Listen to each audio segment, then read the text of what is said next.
Astaghfirullah. Bismillahirrahmanirrahim. Assalamualaikum warahmatullahi wabarakatuh. Alhamdulillah wassalatu wassalamu ala Rasulillah wa ala alihi wa sahbihi wa mawalah wa la hawla wa la quwwata illa billahi wa ba'd. Pembahasan di pagi hari ini kita akan membahas tentang keajaiban zikir setelah sholat, dan nanti juga dijelaskan tentang apa saja bacaan-bacaan atau zikir yang diajarkan Nabi Sallallahu Alaihi Wasallam yang dianjurkan dibaca setelah sholat. Di dalam Al-Quranul Karim surah An-Nisa ayat 103, Allah Subhanahu wa ta'ala berfirman, fa idza qadaytumus sholata fadhkurullaha qiyaman wa qu'udan wa 'ala junubikum. Maka apabila kamu telah selesai melaksanakan sholat, maka berzikirlah kepada Allah di waktu berdiri, di waktu duduk, dan di waktu berbaring. Karena kondisi sholat seseorang itu kan tergantung kesehatan dan tidaknya, sehingga boleh jadi mungkin dia bisa berzikir sambil berdiri karena mungkin tergesa-gesa, habis sholat ada urusan, maka bisa sambil jalan. Ataupun kalau lagi senang bisa zikir sambil duduk, atau mungkin kalau orang itu sakit bisa berbaring dalam kondisi zikir. Kemudian dalam surah Al-Jumu'ah juga Allah katakan dalam ayat ke-10, fa idza qudiyatis salatu fantashiru fil ardi wabtagu min fadlillahi wadhkurullaha katsiran la'allakum tuflihun. Apabila telah ditunaikan salat, maka bertebarlah di muka bumi dan carilah karunia Allah, dan berzikirlah kepada Allah dengan zikir yang banyak supaya kalian beruntung. Dua ayat ini menunjukkan kepada kita tentang anjuran zikir setelah sholat. Adapun keutamaannya, zikir setelah sholat itu la yakhibu qailuhun aw fa'iluhun, tidak akan disentuh dengan kerugian bagi yang membacanya atau bagi yang melakukannya. Nabi Shallallahu Alaihi Wasallam bersabda dalam hadis Ka'b bin Ujrah radhiyallahu an, mu'aqqibatu la yakhibu qailuhun aw fa'iluhun dubura kulli salatin maktubatin 33 tasbihatan wa 33 tahmidatan wa 34 takbiratan. Kata Nabi Shallallahu Alaihi Wasallam, perkara yang tidak akan mengalami kerugian bagi yang mengucapkan atau yang melakukannya setiap selesai sholat 5 waktu, maka bacalah 33 tasbih, 33 tahmid, dan 34 takbir. Jadi orang yang membaca zikir setelah sholat itu dipastikan hidupnya tidak akan mengalami kerugian. Kemudian yang kedua, bahwa orang yang berzikir setelah sholat itu pahalanya sama dengan haji, pahalanya sama dengan umrah, pahalanya sama dengan sedekah, bahkan pahalanya sama dengan jihad. Jadi rugi kalau sampai orang meninggalkan zikir setelah sholat. Lihat pahalanya. Dan itu disyaratkan dalam hadis Bukhari Muslim dari hadis Abi Hurairah radhiyallahu an, anna fuqara al-muhajirin atau Rasulullah sallallahu alaihi wasallam. Jadi orang-orang miskin dari kalangan muhajirin itu, mereka datang kepada Nabi sallallahu alaihi wasallam, kemudian mereka berkata, "Ya Rasulullah, dhahaba ahlud dusur bid darajatil ula wa na'imal mukim." Rasul, orang-orang kaya itu mereka mendahului kami dengan derajat-derajat tinggi dan nikmat yang sangat besar. Yusalluna kama nusalli wa yasumuna kama nasum wa lahum fadlun min amwalin yahujjuna wa ya'tamiruna wa yujahiduna wa yatasaddaquna. Mereka salat sama dengan kami, mereka puasa sama dengan kami, tapi mereka punya harta yang kami tidak punya. Mereka bisa haji dengan hartanya, bisa umroh dengan hartanya, bisa jihad dengan hartanya, bisa sedekah dengan hartanya. Maka Nabi SAW mengatakan, maukah ku ajarkan kepada kalian yang kalian akan dapat seperti yang mereka dapat? Kata Nabi SAW, tusabbihuna wa tahmaduna wa tukabbiruna khalfa kulli salatin thalathan wa salasin. Kalian tinggal bertasbih, bertahmid, bertakbir setiap selesai salat 33, itu sama pahalanya.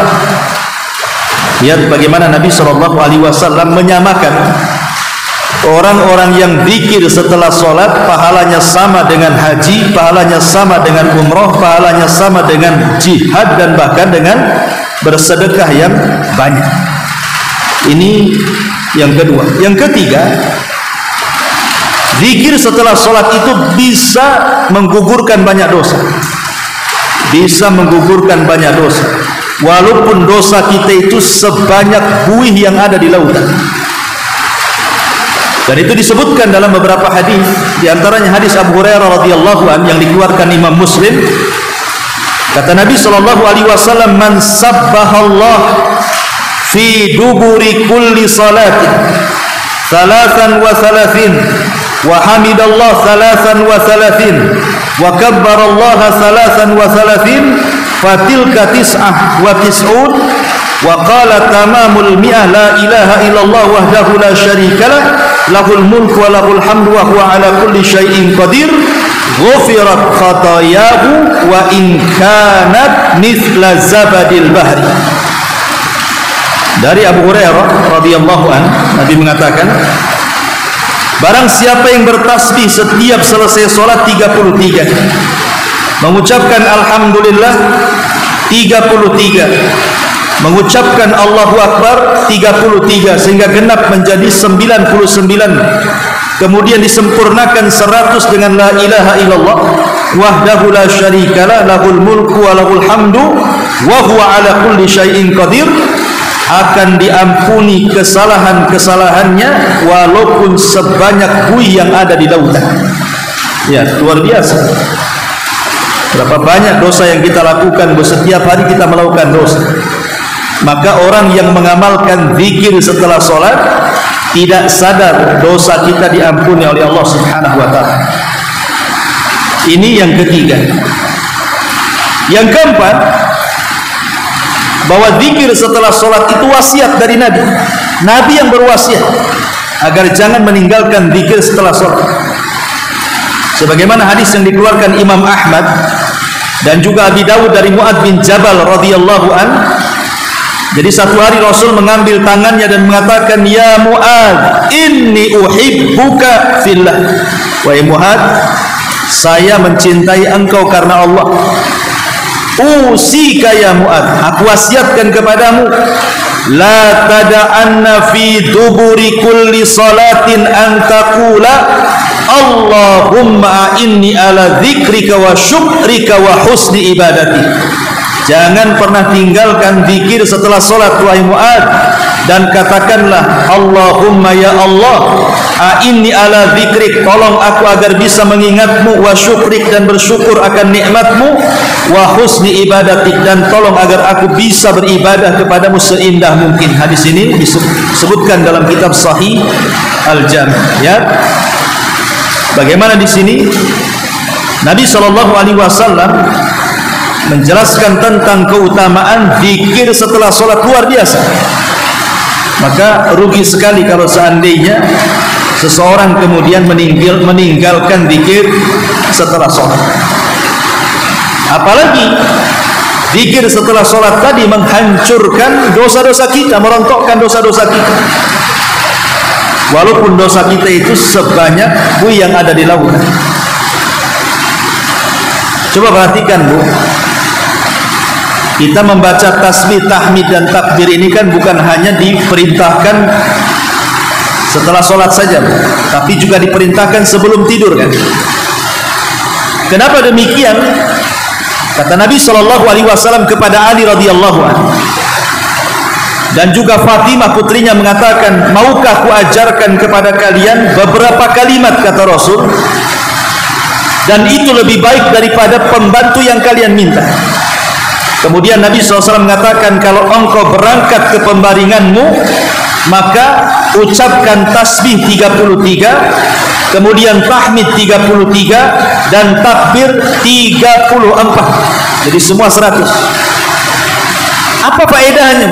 Ingat, kalimat tasbih saja, kalimat tasbih itu terkandung tauhid, karena kita membersihkan semua sifat-sifat dan nama-nama Allah dari hal-hal yang bisa mengurangi.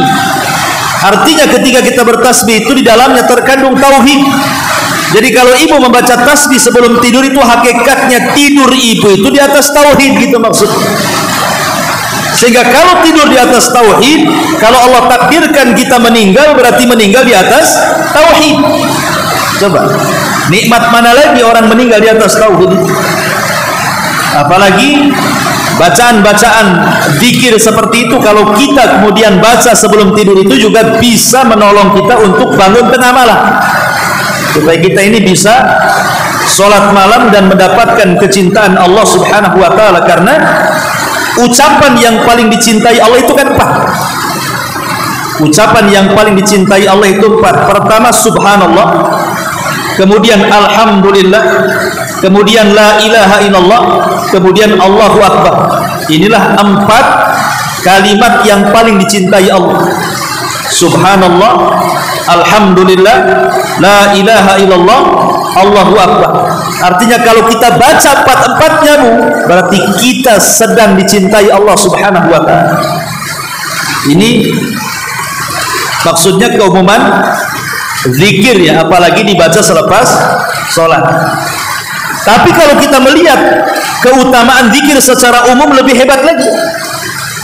Kata Nabi SAW dalam hadis Abi Darda radhiyallahu anhu yang dikeluarkan Imam Tirmidzi dan disahihkan oleh Syekh Nasiruddin Al-Albani rahimahullahu taala, Rasul mengatakan, ala adullukum bi khairi min a'malikum. Maukah kutunjukkan kepada kalian sebaik-baik amal? Bayangkan, zikir itu sebaik-baik amal, kata Nabi. Wa azkaha inda malikikum, lebih membersihkan kalian ketika berhadapan dengan Allah.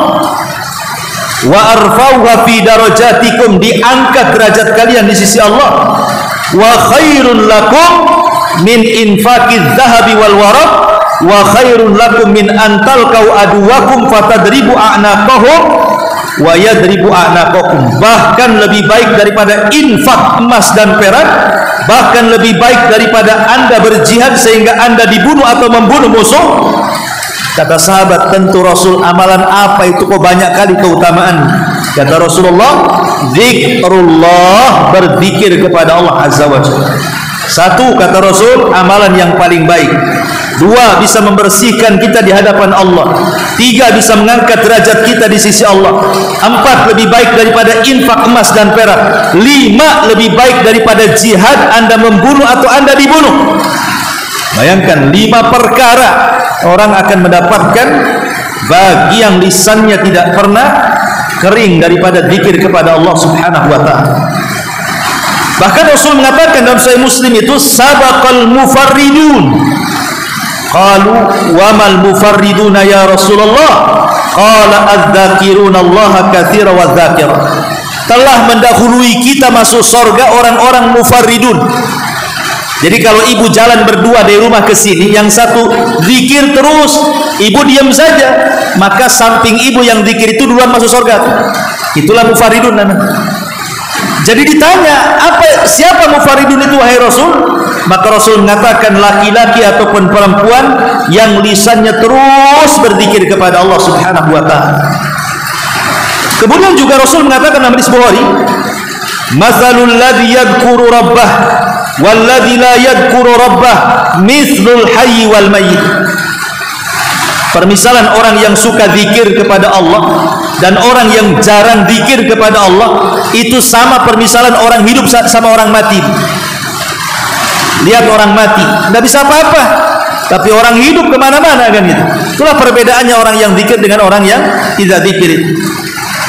Kemudian juga disebutkan dalam hadis riwayat Ibnu Majah, kata Nabi SAW menukilkan firman Allah, artinya hadis ini hadis kursi, ana ma'abdi, saya bersama hambaku, kata Allah, idza huwa dzakarani, selama dia mengingatku, wa taharrakat bi syafatah, dan selama lisannya terus bergerak mengingat aku. Jadi orang yang berzikir itu terus akan disertai Allah dalam kehidupan. Dan tentu kalau Allah menyertai dalam kehidupan kita, semua urusan kelar semuanya. Kemudian juga disebutkan dalam hadis dari Abi Musa al-Ash'ari yang dikeluarkan Bukhari Muslim, ala adulluka ala kanzin min kunuzil jannah, maukah aku tunjukkan pembendaharaan dari pembendaharaan sorga? Sahabat mengatakan, tentu ya Rasulullah. Maka Rasul mengatakan, perbanyaklah haula wala quwata illa billah, tidak ada daya dan kekuatan kecuali milik Allah Subhanahu wa taala. Subhanallah, lihat ini diantara keistimewaan dan keajaiban zikir kepada Allah. Kalau saya sebutkan banyak sekali. Baik, kita masuk pada zikir salat ini. Seperti apa zikir salat? Ma'asyiral muslimat yang dimuliakan Allah Subhanahu wa taala, Bu, yang pertama kali kalau ibu selepas salat ucapkan istighfar 3 kali. Astagfirullah, astagfirullah, astagfirullah. Ucapkan istighfar 3 kali. Apa gunanya istighfar, Bu? Para ulama mengatakan gunanya istighfar 3 kali selepas salat itu. Yang namanya kita lagi sholat itu, Bu, kadang-kadang menghayal, kadang-kadang kurang khusyuk, kadang-kadang bacaannya kurang fasih, kadang-kadang melamun, kadang-kadang kurang tumak ninah. Kita tidak tahu kan, mesti dalam sholat kita itu adalah kekurangan-kekurangan itu. Maka sebagai pelengkap supaya kekurangan-kekurangan itu bisa ditempel, makanya kita disunnahkan untuk baca istighfar 3 kali. Itu minimal, Bu. Ya, minimal itu baca istighfar. Kalau ibu tergesa-gesa kan itu ya, maka istighfar jangan sampai ditinggal. Umpamanya ibu lagi safar kemana, kemudian sholat di musola, kalau lama-lama zikir ketinggalan, istighfar ini tolong jangan ditinggal. Minimal istighfar aja. Astagfirullah, astagfirullah, astagfirullah. Karena fungsinya istighfar ini tadi, boleh jadi ketika kita sholat ini ada kekurangan, itu maksud. Makanya disuruh istighfar 3 kali. Kemudian ditambah dengan zikir-zikir yang lainnya. Sebagaimana dalam hadis Thauban radhiyallahu anhu, Nabi SAW apabila selesai sholat, kemudian beliau beristighfar 3 kali, kemudian menambah Allahumma antas salam wa minkas salam tabarakta ya dzal jalali wal ikram. Nah, jadi tolong ini jangan tinggalkan. Ini sependek-pendeknya zikir. Jadi kalau ibu tergesa-gesa, paling pendek zikir istighfar 3 kali dengan Allahumma antas salam wa minkas salam tabarakta ya dzal jalali wal ikram, pergi.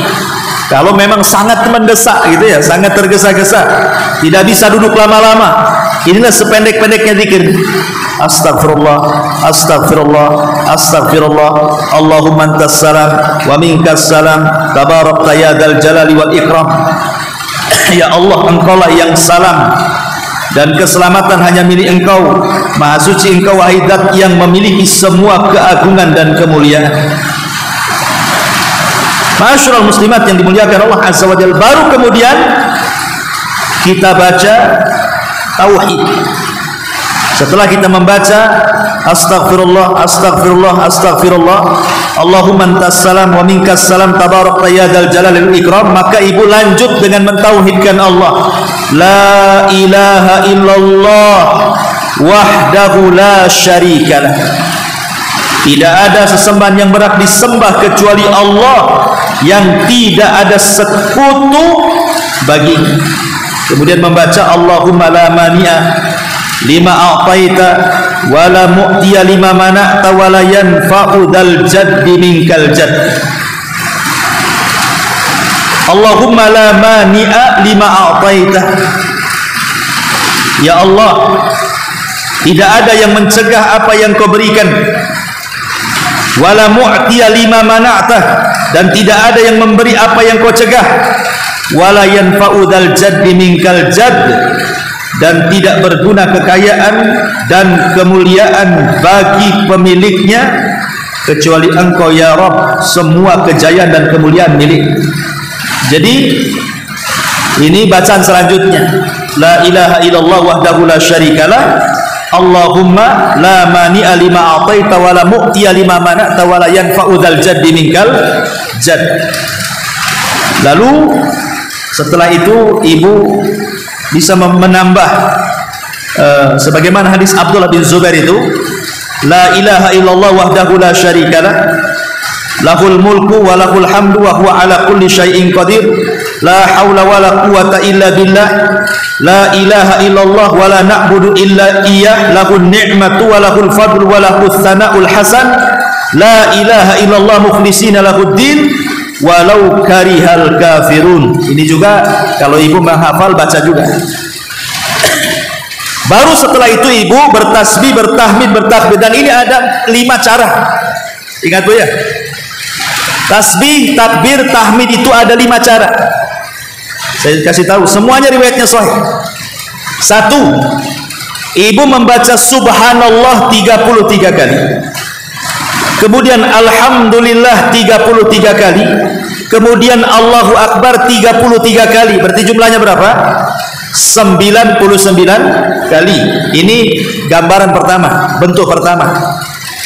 Boleh juga yang kedua, tasbih subhanallah 33 kali, takbir 33 kali, kemudian tahmid 33 kali, kasih genap 100 dengan la ilaha illallah wahdahu la syarikalah, lahul mulku wa lahul hamdu wa huwa ala kulli syai'in qadir. Berarti semuanya ada 100. Karena tasbih 33, kemudian tahmid 33, kemudian takbir 33, 99 tambah 1 jadi 100 dengan la ilaha illallah. Ini bentuk yang kedua. Bentuk yang ketiga, tasbih subhanallah 33, tahmid 33, takbir 34. Berarti 100 kan? Ya, ini gambaran yang ketiga ya. Tasbih 33, tahmid 33, takbir 34. Berarti 100. Berarti sudah berapa? Ada 3. Kemudian yang keempat, ini gambaran yang keempat, boleh juga.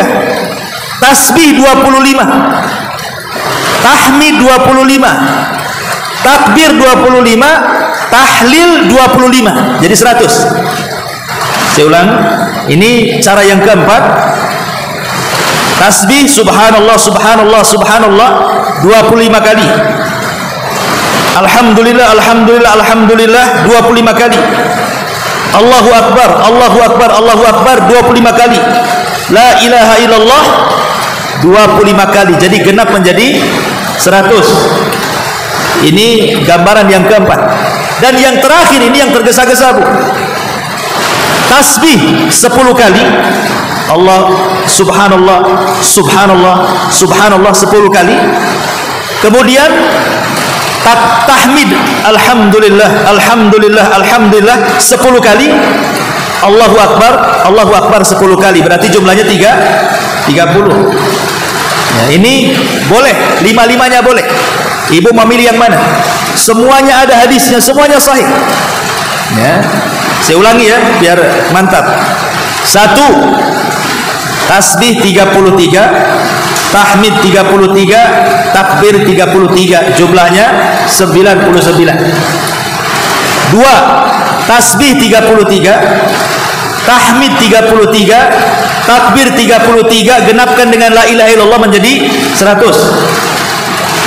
Yang ketiga, tasbih 33, tahmid 33, takbir Allahu Akbar tambah 1, 34 menjadi 100. Ya. Kemudian yang keempat, tasbih 25, kemudian tahmid 25, kemudian takbir 25, dan la ilaha illallah tahlil 25 jadi 100 juga. Dan yang terakhir, ini yang tergesa-gesa, saya tadi katakan, tasbih 10, tahmid 10, takbir 10, berarti 30 jumlahnya. Semuanya sahih, boleh diamalkan. 5 bentuk zikir ini, 5-limanya hadisnya semuanya sahih. Nanti saya akan sebutkan riwayat-riwayatnya. Tetapi pertanyaannya, Bu, pertanyaannya muncul, gimana kalau seandainya kita gabungkan semuanya saja?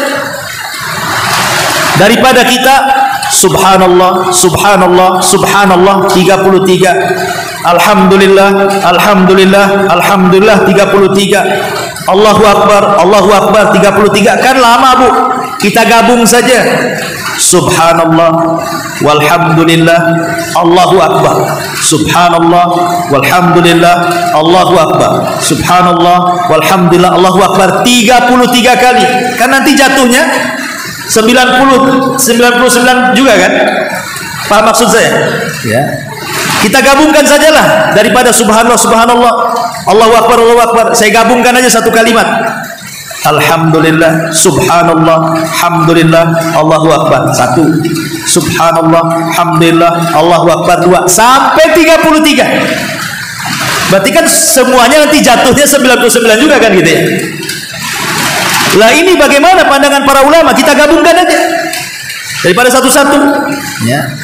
Maka ulama mengatakan dua-duanya boleh, boleh dua-duanya, ya. Baik ibu satu-satu subhanallah subhanallah 33, alhamdulillah alhamdulillah 33, boleh. Ataupun mau digabungkan juga boleh, subhanallah walhamdulillah Allahu Akbar, subhanallah alhamdulillah Allahu Akbar 33, boleh dua-duanya. Yang jadi khilaf para ulama itu adalah mana yang afdal. Jadi yang jadi khilaf itu bukan boleh tidak bolehnya, dua-duanya boleh, tapi mana yang afdal itu yang jadi masalah. Imam Ahmad Ibn Hanbal rahimahullah ta'ala, dia mengatakan tidak ada yang afdal, dua-duanya boleh. Kata Imam Ahmad, mukhayyar, boleh memilih, mau yang ini boleh, mau yang itu boleh, kata Imam Ahmad, ya. Tetapi Imam Nawawi dan juga Al-Hafidh Ibnu Hajar rahimahullah ta'ala mengatakan sebaiknya disendiri-sendirikan, ya. Yang lebih afdal itu yang sendiri-sendiri, subhanallah sendiri, alhamdulillah sendiri, kemudian alhamdulillah sendiri. Apa alasannya? Kan sama saja sebenarnya kan. Alasannya karena gerakan jari lebih banyak yang sendiri dibandingkan yang digabung. Itu saja alasannya. Sebab kalau seandainya kita sendiri-sendiri, Bu, subhanallah subhanallah subhanallah subhanallah, ini jari akan banyak bergerak. Tapi kalau digabungkan subhanallah alhamdulillah Allahu Akbar, jarinya sedikit bergerak, karena setelah diangkat 33 selesai kan.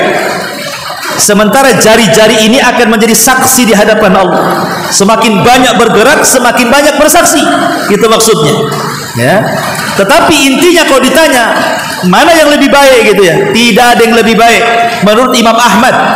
Tapi menurut Imam Nawawi sebaiknya yang disendiri-sendirikan, karena alasannya gerakan jari akan lebih banyak lagi. Itu alasannya di situ saja ulama itu. Tapi boleh dua-duanya dilakukan, tidak ada masalah. Dan dua-duanya ada dalilnya. Adapun dalil yang pertama yang membolehkan menggabungkan itu adalah hadis yang kita baca tadi. Hadis ketika para fuqara muhajirin, orang-orang fakir miskin datang kepada Rasulullah mengadukan orang-orang kaya itu enak kali mereka, kok bisa haji, bisa umroh, bisa jihad, bisa sedekah dengan harta, lah kami tidak bisa. Maka Rasul mengatakan, kalau begitu, kalau kau ingin mendapatkan apa yang mereka dapatkan, kata Rasulullah apa? Bacalah tasbih, tahmid, takbir. Kemudian Rasul mengatakan 33 kali di belakang. Seolah-olah ada penggabungan di sini. Ya, Rasul tidak mengatakan tasbih sekian, tahmid sekian, takbir sekian, tapi Rasul menyebutkan langsung tahmid, tasbih, tahmid, takbir sekian, kata Rasul. Kata perawi hadis ini namanya Abu Saleh.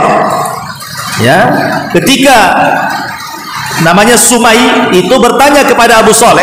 Abu Saleh mengambil hadis dari Abu Hurairah radhiyallahu an tentang pemahaman hadis tadi. Kata Abu Saleh mengatakan bahwa kita dalam zikir ketika sholat digabungkan, bukan dipisah-pisahkan. Ini dalil yang menggabungkan. Tetapi kata ulama yang memisahkan, rata-rata semua riwayat yang kita baca tentang tasbih, tahmid dan takbir itu rata-rata disendirikan. Ya, tetapi karena ada dua riwayat ini, makanya Imam Ahmad mengatakan jangan menyempitkan, dua-duanya boleh, kata Imam Ahmad. Tapi Imam Nawawi, Imam Ibnu Hajar, Al-Qadhi Iyad dan banyak para ulama mengatakan sebaiknya disendiri-sendirikan. Wallahu a'lam. Bisa dipahami, Bu? Takutnya nggak dengar masalahnya, suaranya krek-krek di atas dia. Nah, itulah gambaran seseorang membaca tasbih, takbir, kemudian tahmid dan tahlil. Nah, setelah kemudian ibu membaca seperti itu, membaca tasbih, tahmid dan takbir tadi, mulailah kalau ibu mau nambah baca ayat kursi. Karena hadis Nabi SAW mengatakan, man qara'ah ayatal kursi dubura kulli salatin maktubatin lam yamna'hu min dukhulil jannata illa an yamut. Barang siapa membaca ayat kursi setiap selesai sholat wajib, maka tidak ada yang bisa menghalanginya untuk masuk surga kecuali kematian. Seolah-olah tidak ada syarat dia masuk surga, tinggal mati aja syaratnya. Orang yang melanggengkan membaca ayat kursi selepas sholat wajib, tapi dibaca setelah tasbih, tahmid, takbir, baca ayat kursi. Kemudian boleh juga dibaca setelah ayat kursi muawwidhataini, qul a'udzu birabbil falaq dan qul a'udzu birabbin nas. Karena Nabi SAW dalam hadis Uqbah ibn Amir mengatakan, amarani Rasulullah SAW an aqra muawwidhataini dubura kulli salatin. Rasul memerintahkan aku untuk membaca muawwidhataini, qul a'udzu birabbin nas dan qul a'udzu birabbil falaq setiap selesai salat. Jadi bisa ditambah ayat kursi, kemudian muawwidhataini, qul a'udzu birabbin nas dan qul a'udzu birabbil falaq. Kemudian baru setelah itu doa-doa yang memang boleh dibaca dan dianjurkan dan dimasukkan ke dalam zikir, seperti umpamanya hadis Ummu Salamah Hindun binti Umayyah radhiyallahu an. Dia mengatakan, kana yaqulu idza shalla subha hina yusallimu Allahumma inni as'aluka ilman nafi'a wa rizqan thayyiba wa amalan mutaqabbala. Dari Ummu Salamah Hindun binti Umayyah, dia mengatakan biasa Rasul SAW jika sholat subuh ketika selesai salam beliau membaca Allahumma ya Allah, ya, inni as'aluka, aku meminta kepadamu ilmu yang bermanfaat, nafi'an, wa rizqan thayyiban, rizki yang baik, wa amalan mutaqabbala, dan amalan yang engkau terima. Jadi boleh juga ditambah dengan doa Allahumma inni as'aluka ilman nafi'a wa rizqan thayyiba wa amalan mutaqabbala. Boleh juga ditambah, dimasukkan ke wirid ini. Boleh juga membaca ditambah dengan Rabbighfirli, Rabbighfirli, Allahumma gfirli wa tub alayya innaka antat tawwabul ghafur. Boleh juga, boleh kalau ibu agak panjang Rabbighfirli aja lah 100 kali, ya. Jadi boleh membaca 100 kali Rabbighfirli, Rabbighfirli, Rabbighfirli, Rabbighfirli. Dan ini kan gunanya agar Allah mengampuni dosa kita. Dan itu sebagaimana riwayat Imam Ahmad dalam musnadnya. Kemudian atau ibu boleh juga membaca doa yang diajarkan Rasul kepada Mu'adz tadi. Allahumma inni ala dzikrika wa syukrika wa husni ibadati. Atau boleh juga ditambah doa takut kepada kesyirikan yang diajarkan Rasul kepada Abu Bakar. Karena Abu Bakar selalu membaca selepas sholat apa? Dijadikan wirid, Allahumma inni a'udzubika an usyrika bika wa ana a'lam wa a'udzubika bima la a'lam. Ya Allah, aku berlindung dari kesyirikan yang aku tahu dan dari kesyirikan yang aku tidak tahu. Nah, inilah bacaan-bacaan zikir. Kata para ulama, kesalahan orang habis sholat itu langsung doa. Jangan doa dulu, ya. Zikir dulu. Selesaikan zikirnya baru doa. Ya, karena Rasulullah SAW tidak ada satupun riwayat habis sholat langsung doa, ngangkat tangan, tidak ada.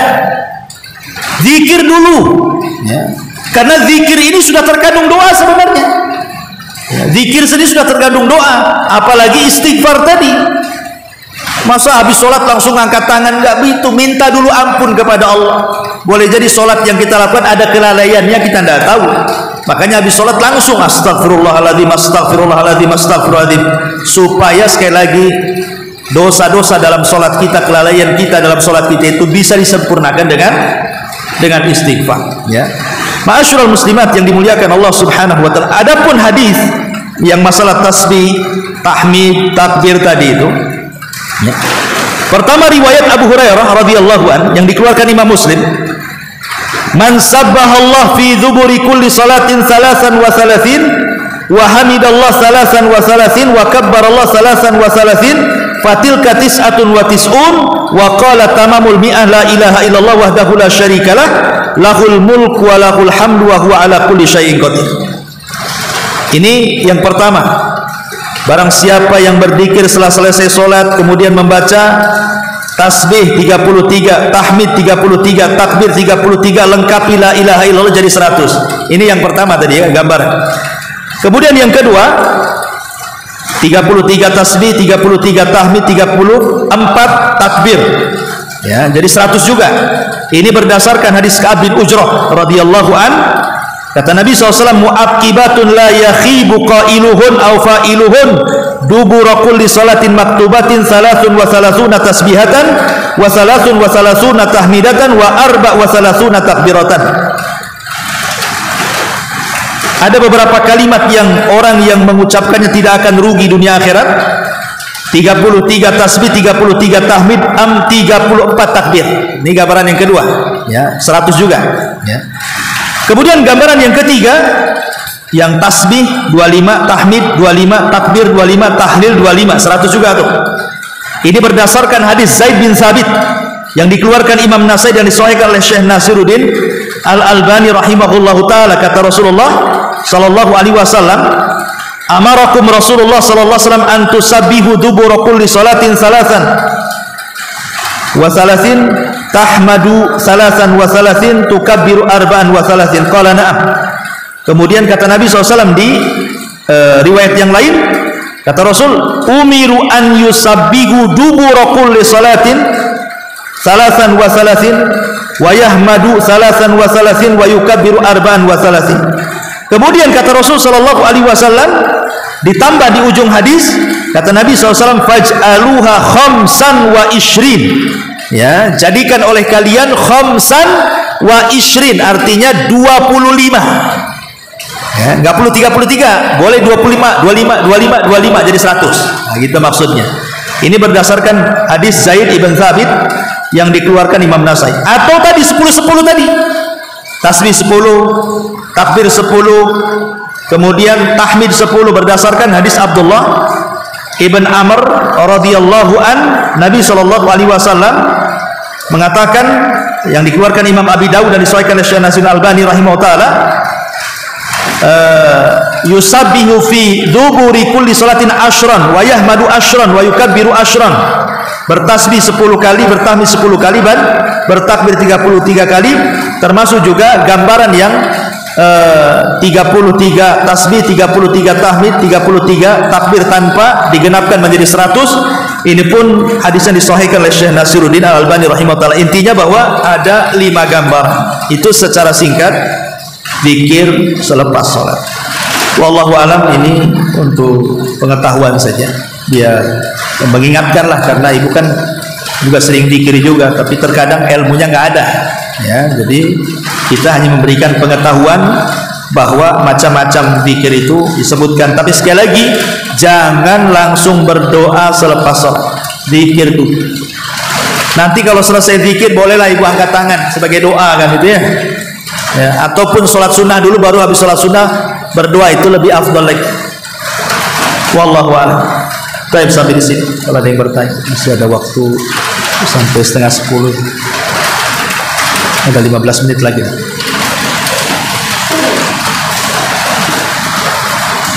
Afwan bu, karena memang kondisinya hujan, jadi saya harus jerit-jerit pula ini jadinya ya. Habis pula suaranya di sini.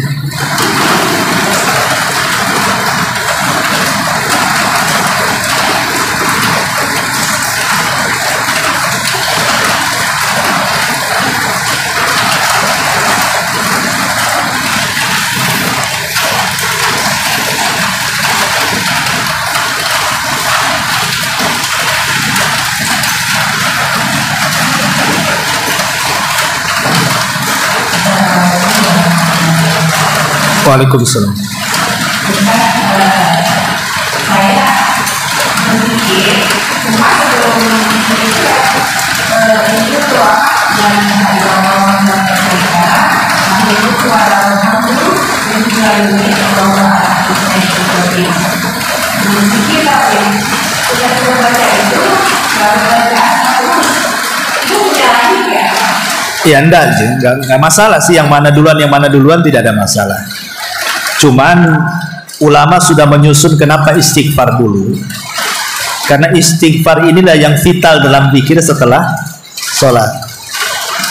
Karena tadi fungsi istighfar, kenapa istighfar didahulukan tadi, ya untuk menembel kekurangan dalam sholat. Kalau yang lain itu kan tambah-tambahan saja, muhassinat, hanya untuk menambah-nambah pahala. Tapi istighfar ini jangan sampai ditinggal. Pokoknya ibu terburu-buru lah gitu ya, karena tidak mungkin lah kita baca tasbih minimalnya tadi astagfirullah, astagfirullah, astagfirullah, Allahumma antas salam minka salam tabarak tayyadal jalal, terus pergi.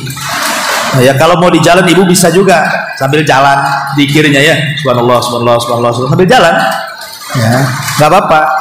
Karena keumuman ayat yang kita baca tadi kan pada surat An-Nisa tadi, ya Allah Subhanahu wa taala mengatakan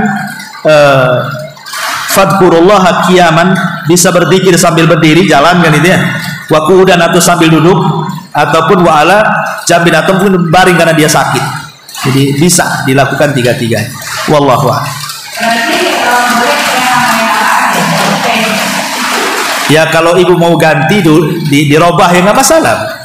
Cuma memang kebiasaan yang sudah biasa kadang-kadang agak lama kebiasaannya berubah kan. Tapi sebaiknya kalau saya anjurkan istighfar baru yang lain. Iya. Oke.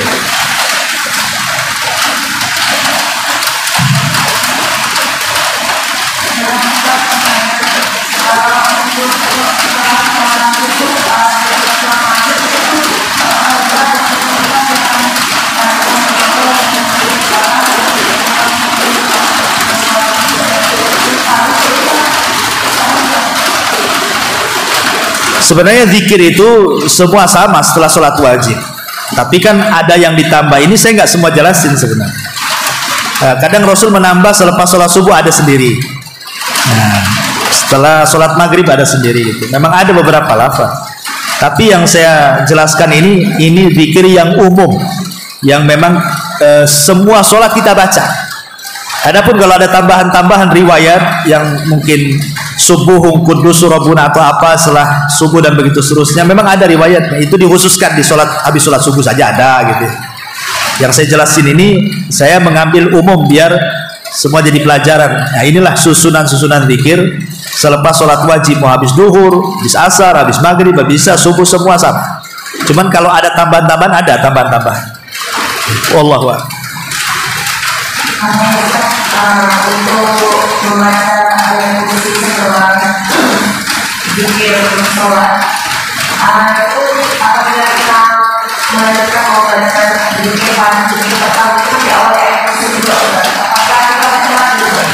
ya baca lagi, karena itu beda zikirnya. Kalau zikir pagi petang itu memang untuk isnul muslim ya, penjagaan kita. Itu kan untuk penjagaan kita dari hasadnya orang hasad, dengkinya orang dengki, sihirnya orang yang nyihir dalam satu hari itu, dari pagi sampai sore. Nah, kita akan terjaga dari itu. Kemudian kita baca sore biar terjaga sampai pagi. Kalau zikir selepas sholat ini muhassinat namanya. Muhassinat itu kebaikan-kebaikan untuk menambah pahala sholat. Ya, itu beda fungsinya. Wallahu a'lam. Terus kalau ada yang berzikir setelah sholat ini, seandainya setelah sholat kita nggak langsung zikir, seandainya ada keperluan yang mendesak, terus setelah sholat kita duduk langsung zikir itu Nggak apa-apa. Namanya ibu habis sholat, minimalnya istighfar lah. Kalau istighfar kan sebentar aja. Astagfirullah, astagfirullah. Ya Allah, tassalamika salam tabarak keluar. Ada tamu, balik lagi, lanjut, nggak ada masalah. Ya, kalau ada jeda gitu kan. Tapi karena sebentar. Tapi kalau keluar selamanya, ya kan ibu bisa sambil jalan. Bisa sambil jalan. Sambil dari sini ke rumah, nah bisa lah tasbih. Namanya yang paling cepat 10-10. Ya. Kalau ingin cepat selesai zikirnya sambil dari sini ke rumah kan selesai tuh. Tasbih, takbir, tahmid. Allah. Baik, nggak ada. Alhamdulillah. Ya, mudah-mudahan berisinya suara hujan masih kedengaran suara saya. Subhanaka bihamdika asyhadu an la ilaha illa anta astaghfiruka wa atubu ilaik. Allahu akbar.